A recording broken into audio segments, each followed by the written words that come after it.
தூங்கா நகரம் திருவிழாக்களோட தலைநகரம் தான் மதுரை. வருஷத்துல 365 நாளுமே மதுரையில திருவிழா நடந்தாலுமே எல்லாருமே ரொம்ப ஆவலோட எதிர்பார்த்துட்டு இருக்கிறது இந்த சித்திரை திருவிழா தான். இது வெறும் சாமி கும்பிட்ற திருவிழா தானா, இல்லை இந்த திருவிழாக்கு பின்னாடி வேற ஏதாவது சோசியல் இன்ஜினியரிங் பிளான் இருக்கா? மதுரையில் ஏன் அழகர் வைகை ஆற்றுல போயிட்டாரு கோச்சுக்கிட்டு? மீனாட்சி அவங்களுக்கும் அழகர் அவங்களுக்கும் நடுவில் இருக்க பாச போராட்டம் என்ன? இன்னைக்கு இந்த வீடியோவில் மதுரை மீனாட்சி அம்மன் பட்டாபிஷேகத்துல இருந்து அழகர் ஏன் கோச்சுட்டு ஆத்துக்குள்ள இறங்கினாரு அப்படின்ற வரைக்கும் இருக்க எல்லா மர்மங்களையும் ரொம்ப ஃபுல்லாக டீட்டெயிலாக பார்க்க போகிறோம். ரொம்பவே இன்ட்ரெஸ்டிங்காக இருக்கும் இந்த வீடியோ ஃபுல்லாக பாருங்க. ஐ எம் வெற்றி, உங்களை வாய்ஸ் ஆஃப் வெற்றி சேனலுக்கு வரவேற்கிறேன். யுனைடெட் ஃபார் ட்ரூத், உண்மையை அறிய வாருங்கள்.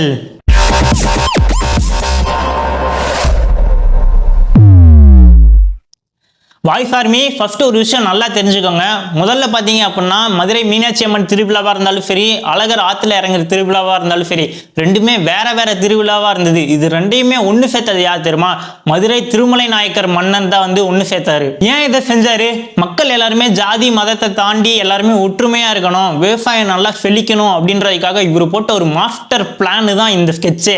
இவர் போட்ட இந்த ஸ்கெட்சில் பக்காவாக எல்லாமே ஒர்க் அவுட் ஆகி இன்னைக்கு மதுரை மக்கள் மட்டும் இல்லாமல் நிறைய பேர் இந்த திருவிழாக்காக எல்லாருமே ஒன்று சேர்ந்து ரொம்ப ஒற்றுமையா இந்த திருவிழா செலிப்ரேட் பண்ணிருக்காங்க.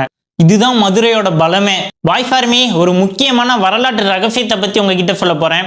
கிட்டத்தட்ட 17ஆம் நூற்றாண்டுக்கு முன்னாடி வரைக்கும் பார்த்தீங்க அப்படின்னா சைவம் மற்றும் வைணவம், அதாவது சிவனை கும்பிட்றவங்க விஷ்ணுவை கும்பிட்றாங்க அப்படின்னு சொல்லிட்டு வேறுபாடுகளாக ரொம்ப ரெண்டு பேத்துக்கும் பிரிவினையாக அந்த நாட்டுக்குள்ளே மக்கள் எல்லாமே இருந்துட்டு இருந்தாங்க. இதை கவனிச்ச திருமலை நாயக்கர் மன்னர் என்ன பண்ணாரு அப்படின்னா, இந்த மாதிரி மக்கள் பிரிவினையா இருக்கக்கூடாது, எல்லாருமே ஒற்றுமையா இருக்கணும் அப்படின்றதுக்காக தான் அவர் ஒரு மாஸ்டர் பிளான் பண்றாரு. அந்த பிளான் தான் எல்லாரையும் ஒற்றுமையா ஆக்கணும் அப்படின்னு நினைச்சான்னா பக்தி மட்டும் போதாது, ஒரு பாசம் இருக்கணும். பாசம் இருந்தா மட்டும்தான் எல்லா மக்களையும் ஒன்று சேர்த்த முடியும்.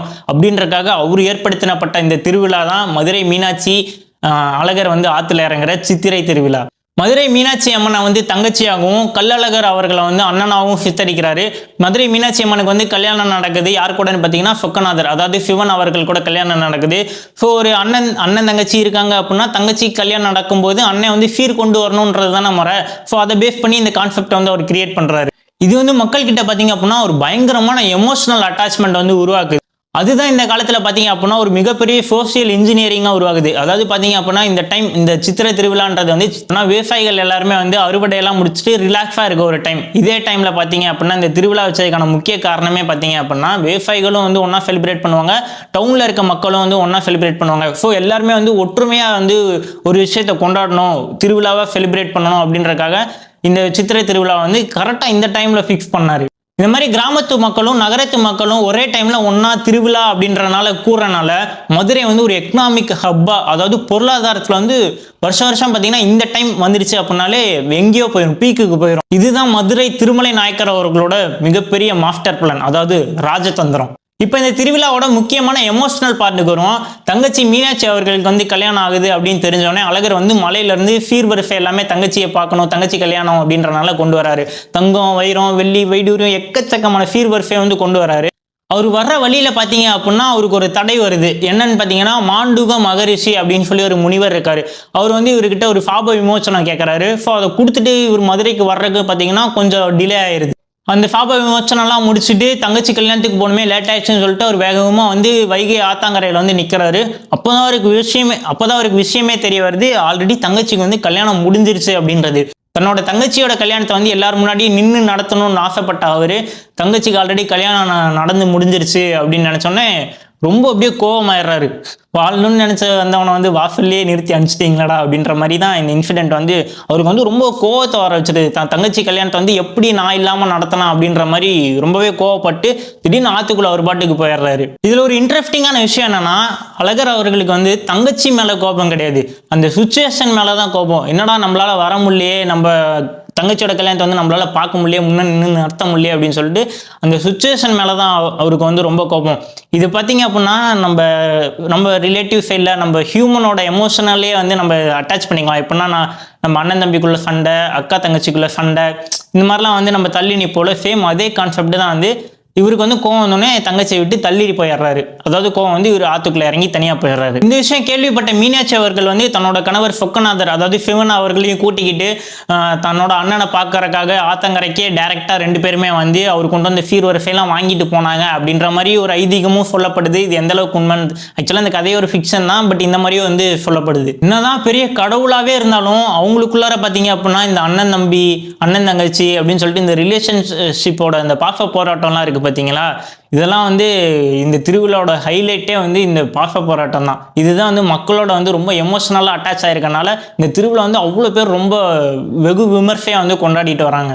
நம்ம சினிமாலலாம் பார்த்தீங்கன்னா நிறைய அண்ணன் தங்கச்சி படம்லாம் எடுக்கிறாங்கல்ல எமோஷனல் கனெக்ட் வர்றதுக்காக, அது எல்லாமே பார்த்தீங்க அப்படின்னா ஒரு பேஸ் கோர் எங்கேருந்து எடுத்தாங்க அப்படின்னா இந்த ஃபெஸ்டிவல்ல இருந்து தான். இதனால தான் அழகர் வந்து கோவிச்சுக்கிட்டு மதுரைக்குள்ளே போகாமல் ஆற்றுக்குள்ளே இறங்கி போயிடுறாரு. சரி, அப்படி அழகர் வந்து ஆற்றுக்குள்ளே இறங்கி போகும்போது ஒரு இன்ட்ரெஸ்டிங்கான விஷயம் இருக்குது. என்ன தெரியுமா, அவர் போட்டிருக்க அந்த துணி தான், அதாவது பச்சை பட்டு அப்படின்னு சொல்லி சொல்லுவாங்க. இதை வந்து ஒரு ரகசியம்னே சொல்லுவாங்க. பச்சை பட்டு ரகசியம் தெரியுமா அப்படின்ற மாதிரி சொல்லுவாங்க. அப்படி அந்த பச்சை பட்டு ரகசியம் என்ன அப்படின்றத பத்தி பார்க்கலாமா?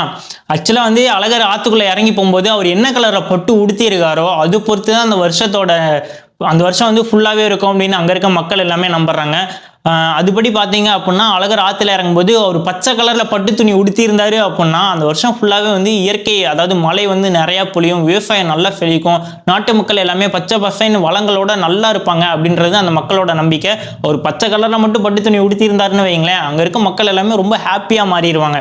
இதுவே சிவப்பு கலர்ல பட்டு துணி உடுத்தி இருக்காரு அப்படின்னா அந்த வருஷம் ஃபுல்லாவே வந்து அங்கங்க கலவரமா இருக்கும், விவசாயம் வந்து ஃபுல்லா அந்த அளவுக்கு செழிப்பா இருக்காது அப்படின்னு சொல்லி நம்புறாங்க. இதுவே வெள்ளை கலர்ல பட்டு துணி உடுத்தி இருந்தாரு அப்படின்னா மக்கள் எல்லாருமே வந்து அந்த டைம்ல வந்து ஃபுல்லா அந்த வருஷமே ரொம்ப பீஸ்ஃபுல்லா அமைதியான வருஷமா போகும் அப்படின்ற மாதிரி நம்புறாங்க.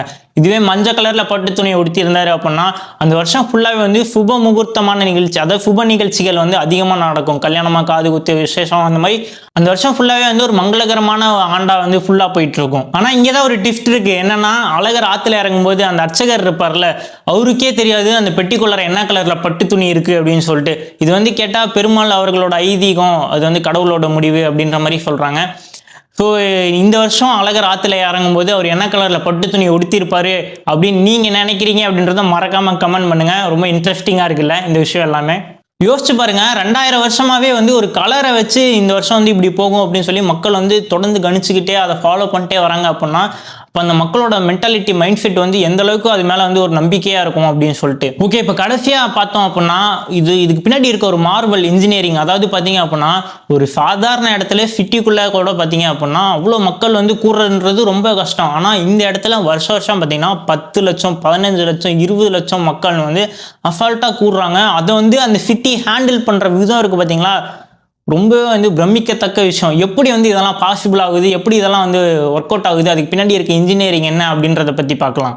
மதுரை மீனாட்சி அம்மன் கோயிலே பார்த்தீங்க அப்படின்னா ஒரு தாமரை பூ மாதிரி. ஆக்சுவலாக கோயில் வந்து சென்டரில் இருக்கும், அது சுற்றிலுமே பார்த்தீங்க அப்படின்னா வீதிகள் வந்து ஃபுல்லாக அங்கங்கே போகும். ஸோ இதனால தான் வந்து எவ்வளோ கூட்டம் வந்தாலுமே அந்த இடத்துல மக்கள் வந்து எல்லாருமே ஒன்று சேர்ந்துட்டு திருப்பி போகும்போது எல்லாம் ரிலாக்ஸாக வந்து எவ்வளோ கூட்டம் வந்தாலும் ஹேண்டில் பண்ணுற அளவுக்கு அந்த ஒரு இன்ஜினியரிங்கோட அந்த கோயிலை வந்து வடிவமைச்சிருக்காங்க. அடுத்து பார்த்தீங்க அப்படின்னா அந்த பிரம்மாண்டமான தேர் இருக்குது பார்த்தீங்களா, இவ்வளோ வருஷம் ஆனாலுமே வந்து அது ஹைட்ராலிக் மிஷின் வச்சோ அந்த மாதிரியே எந்த ஒரு மிஷின் டெக்னாலஜி இல்லாமல் முழுக்க மனித சக்தியால் வந்து தான் அந்த தேரை வந்து இழுத்துட்டு இருக்காங்க.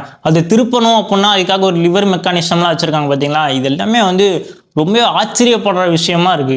இந்த மாதிரி இன்ஜினியரிங் மெத்தட்லாம் பார்த்தீங்க அப்படின்னா தமிழர்கள் வந்து எந்த அளவுக்கு அறிவாக இருக்காங்க அப்படின்றதுக்கு ஒரு மிகப்பெரிய சான்றாகவே இருக்குன்னு சொல்லலாம். அப்புறம் ஒரு முக்கியமான விஷயம், கரெக்டாக அழகர் வந்து ஆற்றுல இறங்குறாரு அப்படின்ற டைமில் தான் கரெக்டாக வைகை ஆறு டேம்லேருந்து தண்ணி வந்து திறந்து விடுவாங்க. கரெக்டாக ஒரு நாள் முன்னாடியே பிளான் பண்ணி எவ்வளோ மக்கள் வருவாங்க, எந்த அளவுக்கு தண்ணி திறந்து விடணும், எவ்வளோ மேனேஜ் பண்ணணும் அப்படின்றதெல்லாம் யோசிச்சு வச்சுருக்காங்க பாருங்க. அதுவும் ஒரு ஆறு, சாதாரண ஏரி குளம் கிடையாது, ஆறு. அப்போ எந்த அளவுக்கு வெல் ப்ரிப்பேர்டாக பிளானாக இருக்காங்க, எவ்வளோ இதை கரெக்டாக கொண்டு போகணும்னு நினைக்கிறாங்கன்னு பாருங்கள். கடைசியாக மதுரையோட ஹாஸ்பிட்டாலிட்டி, இத்தனை லட்சம் மக்கள் வந்தாலுமே ஒருத்தருக்கு கூட சாப்பாடுன்றது குறையே இல்லாமல் அவங்கள அவ்வளோ கேர்ஃபுல்லாக பார்த்துக்கிறாங்க.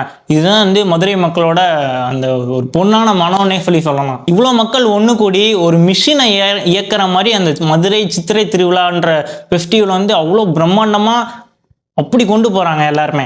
இது வந்து மற்ற எந்த ஒரு ஃபெஸ்டிவலுக்காக இருந்தாலும் சரி எதுக்குமே வந்து இந்த அளவுக்கு பாசிபிளாக இருக்கும்னு தெரியல. பட் இந்த விஷயத்த வந்துச்சு அப்படின்னா இந்த எமோஷனல் கனெக்ட்டு, இதுக்கு முன்னாடி இருக்க இவ்வளோ ஸ்டோரி எல்லாமே பார்த்தீங்க அப்படின்னா மக்களோட அவ்வளோ ரியாலிட்டியில் வந்து ரொம்ப டச்ஃபுல்லாக, அதாவது மனசோட ஒத்து போகிற மாதிரி இருக்கனால மக்கள் எல்லாருமே இதை வந்து ஒரு தன்னோட வீட்டில் வந்து எப்படி இருக்குமோ அந்த மாதிரியே தான் இந்த ஃபெஸ்டிவலை வந்து செலிப்ரேட் பண்ணுறாங்க. எல்லாருமே ஒத்துழைச்சு அவ்வளோ பிரம்மாண்டமாக கொண்டு போகிறாங்கன்ற பார்க்கும்போதே அவ்வளோ ஆச்சரியமாக இருக்குது. நீங்கள் வந்து மதுரை கள்ளழகர், இந்த மதுரை அம்மன் மீனாட்சி கல்யாணம் கள்ளழகர் ஆற்றுல இறங்குற இந்த திருவிழாவுக்கு போயிருக்கீங்களா அப்படின்றத கமெண்ட் பண்ணுங்க. ஃபாரின்லாம் பார்த்தீங்கன்னா பெரிய பெரிய மியூசிக் பேண்ட்லாம் நிகழ்ச்சி நடக்கும்ல, அதை கம்பேர் பண்ணும்போது 10 மடங்கு இந்த மதுரை திருவிழா, சித்திரை திருவிழான்றதுக்கு கூட்டம் அவ்வளோ வரும். இப்போ மக்களே வர 18ஆம் தேதியிலேருந்து மதுரையில் சித்திரை திருவிழா அப்படின்றது ஆரம்பிக்க போகுது. நீங்கள் அங்கே இருந்தீங்க அப்படின்னா இந்த வைப்பை மிஸ் பண்ணிடாதீங்க. உங்கள் நண்பர்கள் யாராவது வந்து அங்கே இருக்காங்க அப்படின்னா அவங்களுக்கு இந்த வீடியோ ஷேர் பண்ணுங்கள். யாராவது இந்த சித்திரை திருவிழா ஹிஸ்ட்ரியை பற்றி தெரிஞ்சுக்கணும் அப்படின்னு நினச்சாங்கன்னா அவங்களுக்கும் இந்த வீடியோ ஷேர் பண்ணுங்கள். ரொம்ப இன்ட்ரெஸ்டிங்காக இருக்கும், நல்லாயிருக்கும். நீங்கள் டிஸ்கஸ் பண்ணுறதுக்கு இந்த டாபிக் வந்து ஒரு ஒர்த்தபுளான டாப்பிக்காக இருக்கும். இந்த சித்திரை திருவிழாவில் உங்களுக்கு ரொம்ப பிடிச்சது எது? மீனாட்சி அவங்களோட கல்யாணமா, இல்லை அழகர் ஆற்றுல இறங்குறதா, இல்லை அந்த தேர் போகிறதா, இதில் எது உங்களுக்கு ரொம்ப பிடிக்கும் அப்படின்றதையும் மறக்காமல் கமெண்ட் பண்ணுங்க. ஸோ அவ்வளோதான் இந்த வீடியோ. தெரியாத உண்மை தெரிஞ்சுக்க வாய்ஸ் ஆஃப் பற்றி சேனலை சப்ஸ்கிரைப் பண்ணுங்க. வாய்ஸ் ஃபார் மீ உங்கள் தாட் என்ன மறக்காமல் கீழே கமெண்ட் பண்ணுங்க. இப்போ நான் கிளம்புறேன். அது வரைக்கும் பாய்.